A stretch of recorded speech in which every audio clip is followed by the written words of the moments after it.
સ્વામિનારાયણ નામ લેશે તેના બધા પાતક બાળી દેશે. છે નામ મારા શ્રુતિમાનેક સર્વોપરી આજ ગણાય એક.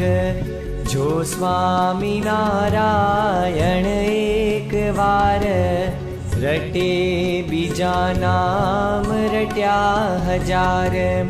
જપ્યા થકી જે ફળ થાય એનું કરી શકે વર્ણન કોણ તેનું.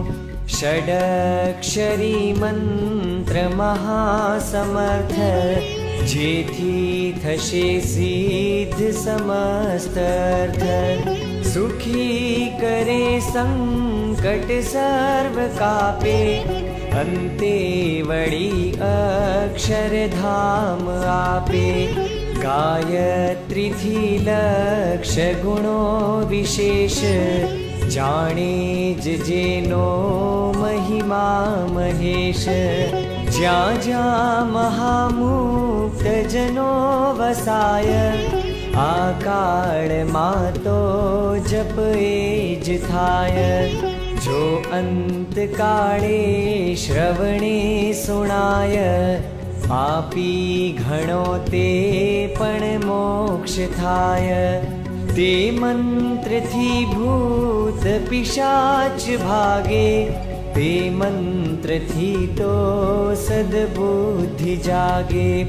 તે મંત્ર જેના મુખથી જપાય તેના થકી તો જમનાશી જાય.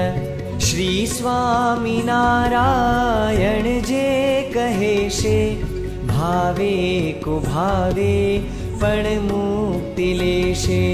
ષડક્ષરો છે ષટ શાસ્ત્ર સાર તે તો ઉતારે ભવ સિંધુ પાર. છયે ઋતુમાં દિવસે નિશાયે સર્વે ક્રિયામાં સમરો સદાયે. પવિત્ર દેહે અપવિત્ર દેહે તે નામ નિત્યે સ્મરવો સ્નેહે. જડે કરીને તન મેલ જાય આ નામથી અંતર શુદ્ધ થાય. જેણે મહાપાપ કર્યાનંત જેણે પીડ્યા બ્રાહ્મણ ધેનુ સંત તે સ્વામિનારાયણ નામ લેતા લાજી મરે છે મુખથી કહેતા. શ્રી સ્વામિનારાયણ નામ સાર છે પાપને તે પ્રજળાવનાર.